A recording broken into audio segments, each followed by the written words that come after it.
Ya udah Cici. Apa tuh Kak Rahel? Kita latihan yuk. Kayak Yuk. gini. Misalnya kalau Kak Rahel bilang, apa kabarnya hari ini? Sukacita, sukacita. Wah. Bisa ya? Yuk sekali lagi yuk. Apa kabarnya hari ini? Sukacita, sukacita. Wah, yeay. Adik-adik, kita mau memuji Tuhan dulu ya Cici Evi ya. Ayo. Kita mau semangat. Kita mau Yeay. nyenengin hati Tuhan. Yuk, musik. Kita belajar berhitung juga ya. Dengan bahasa Inggris. Yo, 1, 2, 3. 1, 2, 3. I sing a song for Jesus. 4, 5, 6. 4, 5, 6. 4, 5, 6. I lift my hands. 7, 8, 9. 7, 8, 9. 7, 8, 9. For you save me.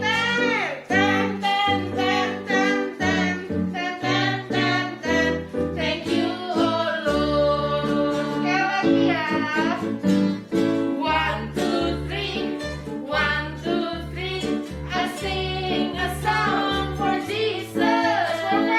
4, 5, 6. 4, 5, 6. I lift my hands. 7, 8, 9. 7, 8, 9. 7, 8, 9. For you save me.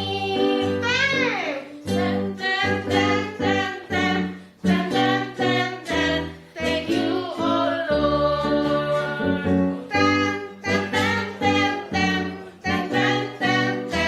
Thank you, oh Lord.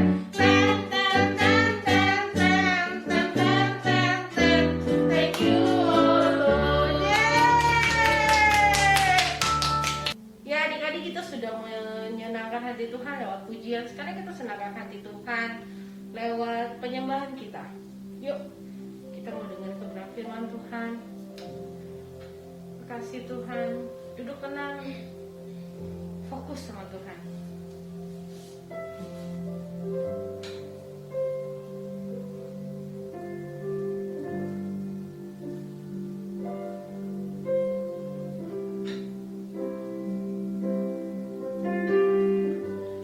Musim akan selalu berganti. Kasih Tuhan tetap abadi.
Tuhan, sertailah pemimpin-pemimpin negara kami dalam menjalankan tugas mereka di masa-masa corona ini, agar mereka terhindar dari segala bahaya yang ada di luar sana, sehingga mereka dapat menjalankan tugas mereka dengan baik.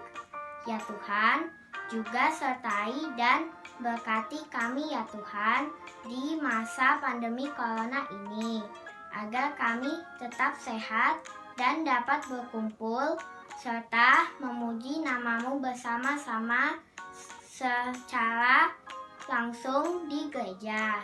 Terima kasih ya Tuhan. Haleluya. Amin. Shalom adik-adik, apa kabarnya? Pasti dahsyat luar biasa ya. Adik-adik, kakak senang banget deh.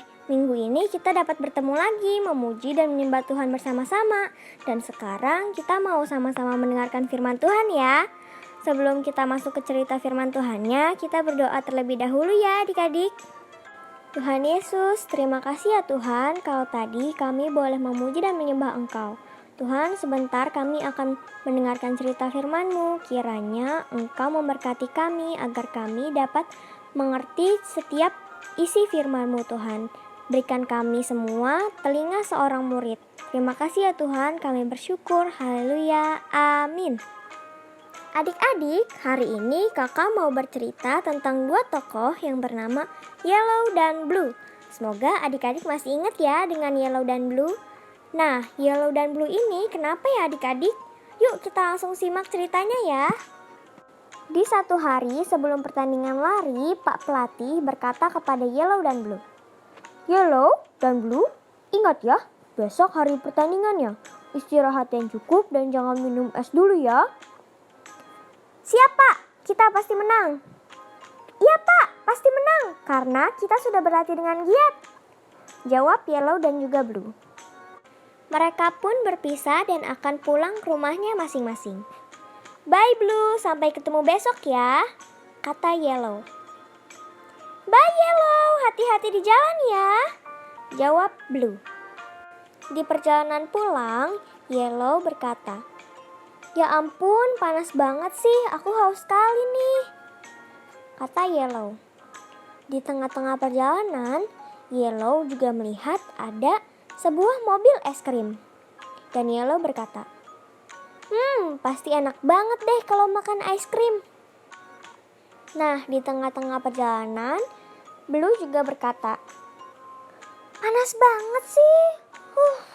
Capek lagi habis latihan." Dan kebetulan, di saat perjalanan itu, Blue juga melihat ada sebuah mobil es krim. Dan Blue berkata, "Aduh, kenapa ada penjual es krim sih? Pasti enak banget tuh."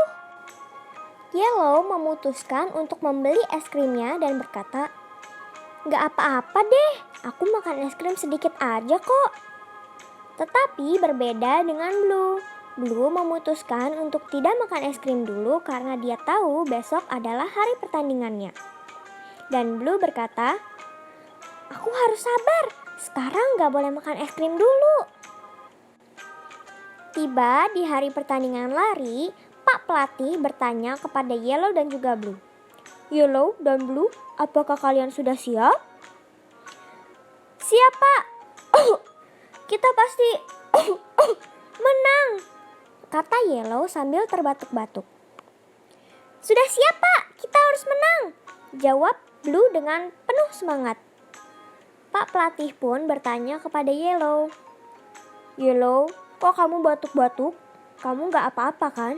Kalau panitia tahu kamu batuk-batuk, kamu tidak boleh ikut bertanding loh." Yellow pun menjawab, "Iya Pak, batuk sedikit aja kok." "Gak apa-apa kok Pak." "Yellow, kamu sudah siap kan?" kata Blue kepada Yellow. "Blue, kok aku sakit perut ya?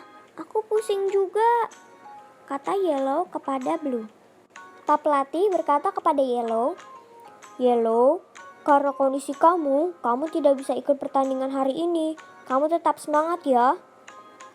Iya Pak, maafkan saya ya Pak, saya tidak bisa ikut pertandingannya, jawab Yellow dengan bersedih. Aku menyesal sekali. Kalau saja aku bisa lebih sabar dan menahan diri untuk tidak makan es krim, pasti aku bisa ikut bertanding dengan Blue. Padahal selama ini aku sudah giat berlatih. Wah, adik-adik, setelah kita mendengar cerita Yellow dan Blue, kita semakin diingatkan ya kalau penguasaan diri itu sangat penting. Setelah ini, adik-adik di rumah coba deh baca Alkitab dari 1 Korintus 9 ayat 24-27. Dalam ayat Alkitab tersebut, Rasul Paulus menggambarkan kehidupan seperti pertandingan. Jadi setiap kita harus berjuang untuk sampai di garis finish sehingga mendapatkan hadiah yaitu mahkota kehidupan. Adik-adik, yang perlu diingat adalah kemenangan itu ditentukan oleh cara penguasaan diri kita dalam pertandingan tersebut. Pastinya kita harus disiplin. Ada banyak hal-hal yang menyenangkan yang ingin kita lakukan. Tapi semuanya harus kita tolak agar kita bisa menjadi yang terbaik. Kita harus belajar menguasai diri terhadap hal-hal yang mungkin menyenangkan untuk kita saat ini, tetapi membawa kerugian buat kita juga adik-adik. Kalau kita belajar dari kisahnya Yellow, sungguh disayangkan ya. Yellow tidak bisa ikut bertanding hanya karena Yellow kurang sabar sedikit dan tidak dapat menguasai dirinya untuk tidak makan es krim. Mungkin es krim adalah hal yang menyenangkan saat itu, tapi es krim juga yang membawa kerugian buat Yellow. Yellow jadi nggak bisa ikut bertanding deh, padahal Yellow sudah sangat giat berlatih. Nah, kita harus belajar dari kisah ini adik-adik. Mulai sekarang kita harus mampu menguasai diri kita, minta kekuatan dari Tuhan Yesus agar kita selalu dimampukan untuk menguasai diri kita. Menguasai diri dalam hal apa sih Kak? Nah adik-adik, banyak loh contohnya. Misalnya, kita harus bisa menguasai diri kita ketika main games. Jangan terus-terusan bermain games tanpa batas waktu. Kita harus bisa membagi waktu untuk belajar, membantu mama papa, dan juga bermain games. Contoh lainnya, kita harus mampu juga tidak cepat marah. Misalnya ada sesuatu yang buat kita kesal, kita harus sabar ya adik-adik, jangan cepat marah. Contoh yang terakhir, misalnya adik-adik sedang sakit, batuk, atau pilek. Nah, adik-adik harus tahan untuk tidak makan kerupuk, makan es krim yang membuat kita tambah sakit. Nah, adik-adik, cerita firman Tuhan sudah selesai. Yuk, mulai hari ini kita sama-sama belajar lebih lagi untuk menguasai diri kita. Dan jangan lupa untuk meminta pertolongan kepada Tuhan Yesus agar kita selalu dimampukan untuk menguasai diri kita. Pastinya adik-adik semua mau jadi pemenang kan? Yuk, sekarang kita berdoa bersama-sama ya. Lipat tangannya dan juga tutup matanya ya adik-adik. Tuhan Yesus, terima kasih ya Tuhan. Kalau boleh kami hari ini mendengarkan cerita firman-Mu tentang penguasaan diri. Mampukan kami ya Tuhan agar kami dapat selalu menguasai diri kami. Kiranya firman Tuhan hari ini dapat kami lakukan dalam kehidupan kami sehari-hari. Terima kasih Tuhan, haleluya, amin. Halo adik-adik, tidak terasa kita memasuki minggu terakhir di bulan Juni. Tema kita di bulan Juni adalah penguasaan diri. Kakak punya satu ayat dari 1 Korintus 9 ayat 25a yang isinya begini adik-adik. Tiap-tiap orang yang turut mengambil bagian dalam pertandingan menguasai dirinya dalam segala hal. Jadi hidup ini sama seperti pertandingan loh adik-adik. Sama seperti atlet juga yang bertanding untuk mencapai garis finish harus memiliki strategi adik-adik. Kita juga harus punya strategi adik-adik, yaitu dengan penguasaan diri. Cara untuk kita menguasai diri yaitu memiliki hubungan yang erat sama Tuhan Yesus, tenang di dalam kuasa Tuhan, dan juga bersabar di dalam kasih Tuhan. Penguasaan diri itu penting loh adik-adik, supaya kita tidak jatuh di dalam dosa dan kita bisa menang atas godaan si jahat. Semangat terus adik-adik, terus berjuang. Shalom, halo adik-adik. Bagaimana kabar kalian? Hari ini udah dengar firman Tuhan kan? Nah, sebelum kita pulang, Kakak mau mendoakan kalian untuk doa berkat ya. Yuk angkat kedua tangannya. Ya, seperti ini. Mari kita satu dalam doa. Kiranya damai sejahtera dan sukacita dari Allah Bapa di surga lewat anaknya yang tunggal Tuhan Yesus yang telah memindahkan adik-adik kepada kerajaan yang terang dan persekutuan yang manis dan indah bersama dengan Roh Kudus terus mendapati adik-adik terus setia sampai garis akhir, bahkan sampai Tuhan Yesus menjemput kita semua di awan-awan dan sampai Maranatha Tuhan Yesus kita bersama-sama hidup selamanya di surga. Yang diberkati pada hari ini katakan amin. Tuhan Yesus memberkati. Selamat hari Minggu. Dadah.